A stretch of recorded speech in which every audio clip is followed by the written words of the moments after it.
Assalamualaikum warahmatullahi wabarakatuh. Salam sehat untuk adik-adik mahasiswa yang saya cintai dan banggakan. Assalamualaikum warahmatullahi wabarakatuh. Selamat sore teman-teman Alsa LC Undip. Assalamualaikum warahmatullahi wabarakatuh. Shalom, Om Swastiastu, Namo Buddhaya, salam kebajikan untuk kita semua. Pertama-tama perkenalkan, nama saya Adnial Rumza. Perkenalkan, saya Cornelius Dika Solvenagule. Perkenalkan, nama saya Haris Septiansyah.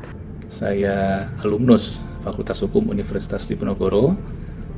Saya juga pernah menjabat di Alsa LC Undip periode tahun 2004 sampai dengan 2008. Waktu itu saya menjadi bagian dari Alsa LC Undip tahun 2009-2010 sebagai manajer law development, dan 2010-2011 saya sebagai dewan penasehat di Alsa LC Undip. Dan saat ini saya berprofesi sebagai pengacara atau advokat pada kantor hukum Iza dan Iza Law Firm SCPD Bali Office, sebagai Deputy Legal Director sekaligus salah satu senior lawyer. Saat ini saya sebagai advokat di kantor hukum MHP Law Office di Jakarta Pusat. Saya calon jaksa yang berdinas di Kejaksaan Negeri Kulon Progo. Tentunya terima kasih atas undangannya. Saya dapat berpartisipasi dalam kegiatan Fun and Law yang diselenggarakan oleh Alsa LC Undip. Besar sekali harapan saya kegiatan ini dapat memantik atau men-trigger kita, para sarjana hukum dan calon sarjana hukum dalam melihat persoalan-persoalan hukum yang terjadi di tengah-tengah masyarakat Indonesia. Terima kasih atas kesempatan yang diberikan kepada saya sebagai salah satu narasumber dalam membahas terkait korupsi, kasus dugaan korupsi tata niaga PT Timah Tbk yang kasus sangat bombastis saat ini. Pertama-tama saya ucapkan terima kasih kepada teman-teman Alsa LC Undip karena sudah mempercayakan saya untuk menjadi narasumber di acara Fun and Law dengan materi kasus dugaan korupsi timah.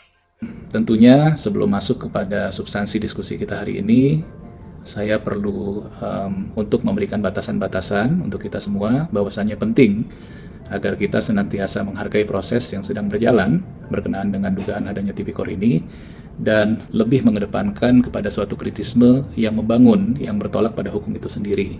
Sehingga harapannya tidak hanya hukum dapat ditegakkan dengan seadil-adilnya, tetapi juga bisa memberikan solusi untuk menyelamatkan kinerja dari BUMN kita, PT Timah Tbk.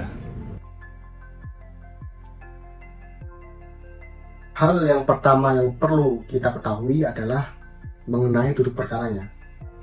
Berawal dari beberapa puluh tahun yang lalu, yang awal mekanisme penambangan itu masyarakat bekerja, kemudian menjual hasil tambangnya itu kepada PT Timah.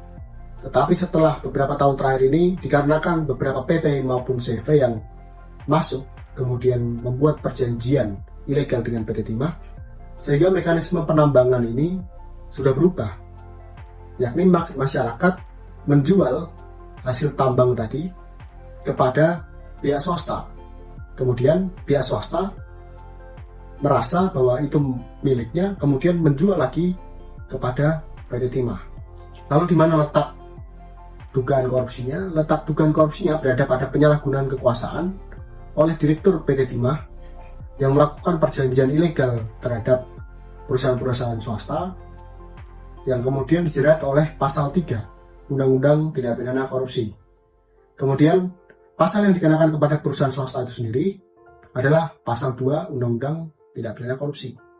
Hal yang menarik dan harus menjadi perhatian kita bersama, bahwasannya di dalam penegakan tindak pidana korupsi, norma yang berlaku saat ini adalah kita tidak bisa lagi menghitung kerugian keuangan negara dan atau perekonomian negara secara potensial loss, melainkan kerugian keuangan negara dan atau perekonomian negara harus nyata dan pasti. Berdasarkan pemberitaan yang dapat kita ikuti bersama pada media-media publik, tampak bahwa arah penegak hukum, dalam hal ini penyidik dan nantinya penuntut umum, adalah untuk mengejar unsur kerugian perekonomian negara. Berdasarkan pengalaman saya, biasanya cenderung lebih mudah untuk menghitung kerugian keuangan negara dibandingkan menghitung kerugian perekonomian negara.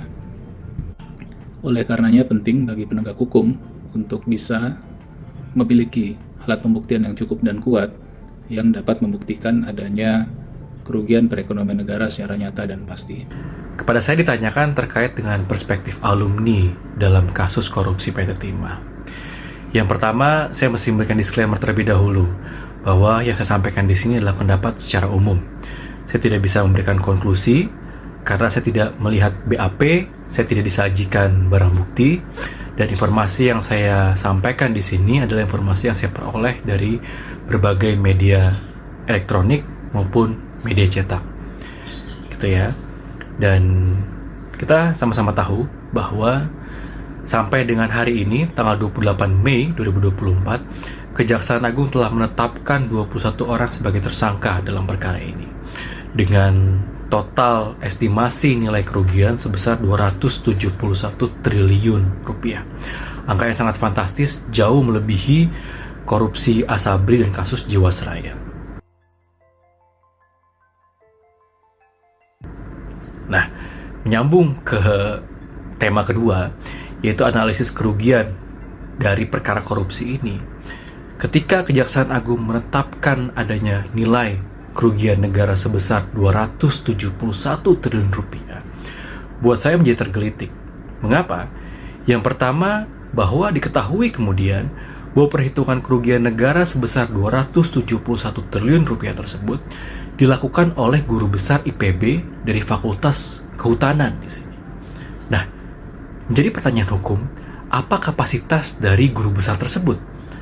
Ya, karena kita sama-sama ketahui bahwa pasal 2 dan pasal 3 ini dipergunakan dalam perkara ini, gitu ya. Kalau kita melihat ke depan, bahwa pasal 2 dan pasal 3 Undang-Undang Tipikor itu menggunakan frasa dapat merugikan keuangan negara, di mana berdasarkan putusan MK 003 tahun 2016, kata dapat dalam frasa dapat merugikan keuangan negara tersebut dianggap inkonstitusional.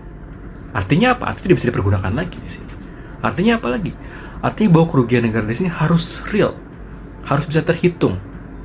Dan lebih spesifik lagi, Surat Edaran Mahkamah Agung nomor 4 tahun 2016 pun menyatakan bahwa pihak atau lembaga yang memiliki kewenangan untuk menghitung kerugian negara adalah Badan Pemeriksa Keuangan atau BPK. Pertanyaan hukum yang kedua, apakah orang ini masuk dalam bagian BPK? Yang kedua, pertanyaan hukumnya adalah apakah perhitungan kerugian negara ini murni karena adanya kerugian negara atau karena kerusakan lingkungan? Karena yang saya baca, penetapan kerugian di sini adalah kerusakan lingkungan yang diakibatkan oleh penambangan-penambangan di sekitar PT Timah tadi. Nah, ini hal yang blur menurut saya di sini. Dan ini yang perlu diperjelas pada akhirnya nanti. Analisis kerugian yang diderita oleh negara akibat penambangan ilegal ini masih belum tahu persisnya, sebab kita harus menunggu audit resmi dari Badan Pemeriksa Keuangan atau BPK. Tetapi untuk sementara ini, perhitungan kerugian negara dari Profesor Bambang Hero Sarjono, Guru Besar Fakultas Kehutanan IPB adalah sekitar 271 triliun yang akan dirinci dalam data berikut ini.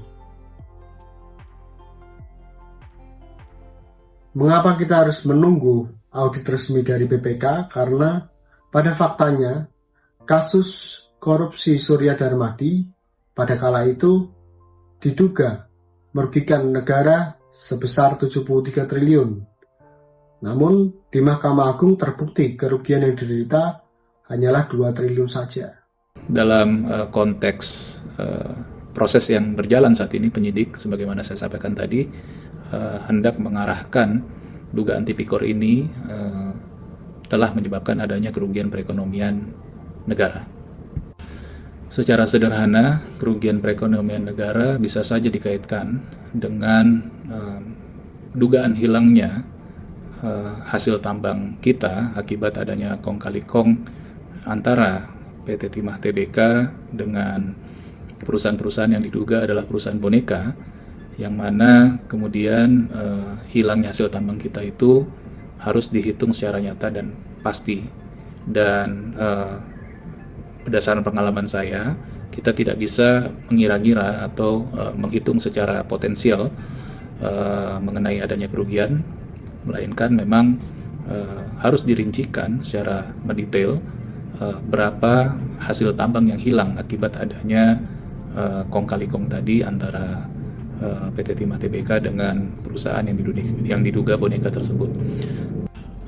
Selain daripada itu, sebenarnya kita bisa juga mengkaitkan kerugian tersebut dengan adanya kerusakan-kerusakan lingkungan yang terjadi akibat adanya penambangan ilegal tersebut.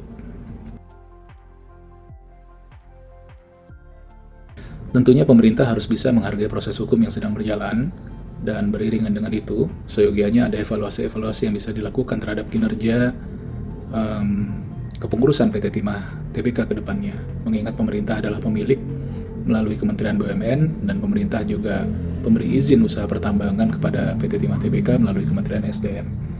Dan atas dasar itu pemerintah sebenarnya bisa memberikan sanksi-sanksi, utamanya sanksi administratif tatkala kinerja dari BUMN itu melanggar kaidah-kaidah atau prinsip-prinsip yang berlaku di dalam tata pengelolaan perusahaan, dalam konteks aku adalah BUMN. Terus kemudian juga berkenaan dengan pelaksanaan dari kegiatan pertambangan itu sendiri. Namun demikian hemat saya, mengingat bahwa perkara ini terjadi di masa kepengurusan PT Timah Tbk yang lalu, maka sebaiknya pemerintah tidak secara serta-merta mengkait-kaitkan perkara ini dengan kinerja dari manajemen direksi kepengurusan PT Timah Tbk yang saat ini menjabat. Dan pemerintah dapat lebih bersikap netral dalam melakukan penilaian atau evaluasi terhadap kinerja manajemen PT Timah Tbk saat ini dan kedepannya, dengan tujuan utamanya adalah untuk menyehatkan kembali kinerja dari BUMN kita, bukan untuk mematikannya. Nah, kemudian masuk ke tema ketiga, tanggapan alumni terhadap sikap pemerintah. Yang pertama, saya harus menyampaikan apa adanya bahwa saya melihat dalam perkara ini Kejaksaan Agung setidak-tidaknya agak terburu-buru di sini. Karena ketika menggunakan pasal 2 dan pasal 3, kerugian negara ini harus real dan harus terlebih dahulu ada perhitungan dari BPK. Kenapa ini pentingnya? Karena formalitasnya seperti itu, prosedurnya seperti itu.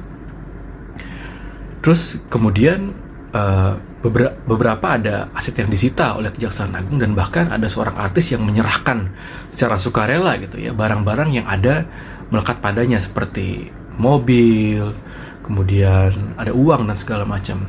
Dan menurut saya penyitaan yang dilakukan oleh Kejaksaan Agung di sini haruslah proporsional, harus mengedepankan asas proporsionalitas. Jangan sampai Kejaksaan melakukan penyitaan padahal barang-barang yang disita itu tidak ada hubungannya dengan perkara yang sedang ditangani di sini. Dan berdasarkan pengalaman, banyak juga terdakwa yang rekeningnya disita, uangnya disita, padahal tidak ada hubungan atau sangkut pautnya dengan perkara korupsi yang sedang dihadapi dalam persidangan. Nah, menurut saya di sini harus ada aspek keseimbangan ketika melakukan penuntutan, ketika melakukan penyitaan oleh kejaksaan. Kemudian hal yang cukup unik di sini buat mempelajari kita semua, bahwa di sini pun ada penyitaan sebesar 76 miliar dan emas sebesar 1 kilogram di salah satu rumah istri dari salah satu tersangka gitu ya. Dan di sini jadi pembelajaran kita semua juga bahwa ya ketika ada uang yang disita dengan jumlah yang cukup banyak, itu serta-merta dapat dianggap sebagai bagian dari korupsi. Nah, pembelajarannya adalah jangan simpan uang banyak-banyak gitu ya di rumah, karena itu langsung bisa dicurigai dan bisa disita ketika ada perkara korupsi di sini. Menurut saya pemerintah ini sudah mengambil sikap yang tegas dan tidak pandang bulu. Bahkan menurut saya pemberantasan tindak pidana korupsi ini, pemerintah tidak takut untuk mengusut kasus-kasus atau istilahnya kasus mega korupsi yang ada di negara ini. Melalui Badan Pemulihan Aset di bawah naungan Kejaksaan Republik Indonesia, seperti yang kita tahu, akhir-akhir ini mereka berani mengusut perkara-perkara yang besar atau istilahnya mega korupsi yang ada di negara ini. Seperti contoh kita ambil kasus Jiwasraya yang merugikan negara sebanyak 16 triliun, kemudian BPJS juga ketenagakerjaan itu di angka 20 triliun, lalu kasus Asabri yang mencapai 23 triliun. Nah, kemudian disusul kasus korupsi tata niaga timah yang saat ini kita bahas, yaitu berpotensi merugikan negara sebanyak 271 triliun. Nah, ini menunjukkan keseriusan pemerintah untuk mengusut dan memberantas kasus korupsi yang ada di Indonesia melalui satu perangkatnya, yaitu Kejaksaan Republik Indonesia. Nah, jika berbicara mengenai solusi ideal atau bahasa hukumnya itu dasolennya, pertama saya akan berbicara mengenai normatif unsur-unsur pasal yang disangkakan ketika dalam dugaan kasus ini masuk dalam pasal 2 maupun pasal 3 Undang-Undang Tindak Pidana Korupsi.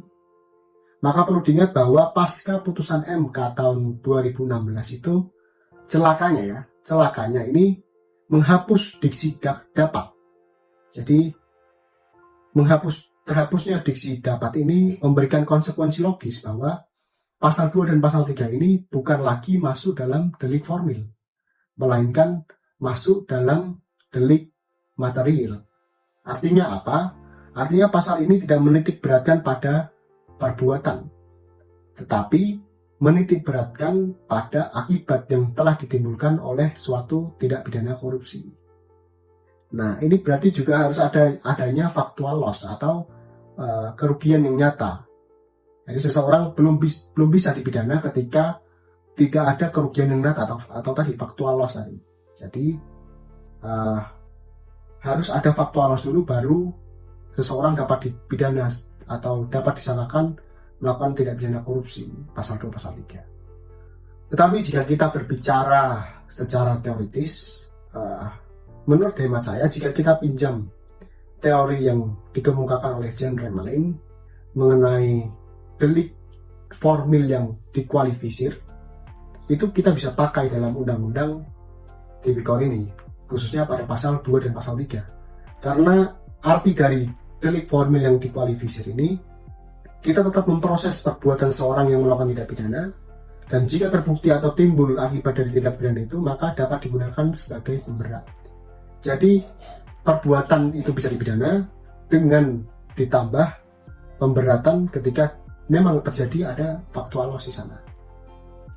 Kemudian kedua, jika kita berbicara mengenai paradigma penanganan korupsi ini, saat ini Indonesia tidak lagi hanya berorientasi pada following the suspect, melainkan juga following the money and following the asset. Nah, ini telah termaktub dalam pasal 30A Undang-Undang Nomor 11 Tahun 2021 tentang Kejaksaan Republik Indonesia, yang menyebutkan bahwa dalam pemulihan aset, Kejaksaan berwenang melakukan kegiatan penelusuran, perampasan, dan pengembalian aset perolehan tindak pidana dan aset lainnya kepada negara, korban, atau yang berhak. Nah, pembentukan Badan Pemulihan Aset ini memiliki peran yang sangat strategis dalam pemulihan aset untuk menjaga nilai ekonomis agar tidak mengalami penurunan secara signifikan. Kejaksaan pun dituntut untuk menjadi central authority atau leading sector dalam pemulihan dan perampasan aset di negara Republik Indonesia ini. Pada praktiknya selama ini pelacakan dan penyitaan aset di luar negeri masih memerlukan izin dari Kemenkumham. Karena menurut Ketua Komisi BPA, Prof. Pujiono Suwandi, izin penyitaan sangat lama untuk keluar, sehingga aset bisa hilang atau bisa dialihkan. Sehingga perlu adanya pemindahan kekuasaan atau pemindahan kewenangan otoritas sentral ini dari Kemenkumham kepada Badan Pemulihan Aset Kejaksaan Agung sebagai Central Authority. Kemudian jika berbicara mengenai pemulihan keadilan di tindak pidana korupsi ini, sangat berkaitan dengan harta kekayaan yang akan disita atau perampasan aset. Jadi di Indonesia ini sendiri, harta kekayaan yang akan disita ini hanya sebatas pada instrumentum sceleris dan objectum sceleris. Instrumentum sceleris ini artinya apa? Instrumentum sceleris ini artinya penyitaan yang dilakukan pada benda-benda untuk melakukan suatu kejahatan. Sementara objectum sceleris ini adalah sebatas barang hasil dari kejahatan. Nah, tapi satu yang belum terwujud dalam hukum acara kita, yaitu ada yang disebut sebagai fractum sceleris. Fractum sceleris ini penyitaan terhadap hasil tindak pidana yang nantinya diberikan kepada korban atau yang terdampak dari hasil tindak pidana korupsi itu sendiri. Kemudian yang ketiga, mengenai perlunya pemerintah dan DPR mengesahkan rancangan undang-undang perampasan aset. Seperti yang kita tahu bahwa Presiden Jokowi sudah mengajukan rancangan undang-undang ini pada tahun 2023, sampai sekarang masih belum ada pembahasan sama sekali. Nah, ini akan menjadi instrumen yang sangat kuat karena levelnya yang berada di level undang-undang, yang akan menjadi dasar pijakan aparat penegak hukum untuk memberantas suatu tindak pidana korupsi. Dalam konteks penegakan hukum dan pemberantasan tindak pidana korupsi, tentunya apa yang dilakukan penyidik sudah sesuai dengan koridor hukum yang berlaku. Tinggal bagaimana cara penyidik bisa membuktikan dugaan adanya tindak pidana korupsi tata niaga pada PT Timah Tbk. Jangan lupa bahwa untuk membuktikan adanya kerugian keuangan negara atau perekonomian negara yang nyata dan pasti, maka haruslah ada perhitungan suatu kerugian negara dari instansi yang berwenang. Dan dalam hal ini, hukum telah memberikan kewenangan kepada BPK selaku Supreme Audit kita untuk melakukan penghitungan dan menyatakan adanya kerugian negara itu. Namun demikian, dalam konteks bernegara, ya tentunya solusi terbaik untuk menyelesaikan persoalan-persoalan serupa dengan PT Timah Tbk ini adalah kembali kepada konsistensi dari pemerintah di dalam melakukan pengawasannya. Tema terakhir adalah bagaimana sih solusi ideal dalam penanganan kasus dugaan korupsi PT Timah ini? Kembali lagi, menurut saya yang pertama adalah harus ada kejelasan dari Kejaksaan Agung terkait dengan nilai kerugian negara. Harus ada hasil audit dari BPK sebagaimana SEMA 4 2016 yang menyatakan bahwa badan atau instansi pemerintah yang badan yang berwenang untuk melakukan pemeriksaan terhadap adanya kerugian negara adalah BPK, bukan badan yang lain. BPKP atau direktorat hanya berwenang melakukan audit, tidak berwenang untuk menetapkan adanya kerugian negara. Situ. Dan ketiga, harus diperjelas juga apakah kerusakan lingkungan itu sama dengan kerugian keuangan negara. Menurut saya ini berbeda. Di sini yang saya lihat bahwa kerugian yang digunakan ini adalah kerusakan lingkungan. Ini beda. Ini rezim perundang-undangan yang berbeda. Ini adalah rezim terkait lingkungan hidup di sini, bukan tindak pidana korupsi. Dan ini pun menjadi celah bagi PH gitu ya, jika pintar melihat adanya celah di sini bahwa undang-undang yang dipergunakan oleh kejaksaan ini salah di sini. Bukan undang-undang tipikor, melainkan undang-undang terkait lingkungan hidup di sini. Adanya kerusakan lingkungan. Nah, inilah kita penting untuk melihat hal-hal ini karena ya demi kejaksaan nanti supaya bisa proporsional harus melihat semuanya secara jelas, harus ada hasil audit BPK, dan apabila nanti hakim melihat bahwa ini tidak layak sebagai kasus korupsi, ya hakim pun harus berani di sini, harus progresif dalam menetapkan ini bukan perkara korupsi, melainkan perkara kerusakan lingkungan. Saya kira itu dari saya. Terima kasih. Assalamualaikum warahmatullahi wabarakatuh.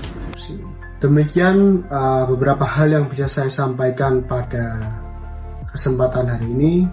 Jika teman-teman sekalian ada yang ingin berdiskusi, silakan hubungi di kontak saya nanti. Dan kemudian saya memohon maaf sebesar-besarnya apabila terdapat kesalahan dalam penyampaian materi maupun kesalahan dalam tutur kata dan tindakan. Saya mohon maaf sebesar-besarnya. Terima kasih semua atas perhatiannya. Demikian opini atau pandangan saya terhadap permasalahan yang ada pada PT Timah Tbk. Mungkin konteksnya masih sangat umum dan general sekali, namun harapan saya ini bisa menjadi pijakan awal bagi teman-teman untuk bisa mendiskusikan lebih jauh mengenai permasalahan Akuo. Terima kasih. Wabillahi taufiq wal hidayah. Wassalamualaikum warahmatullahi wabarakatuh. Alsa always be one.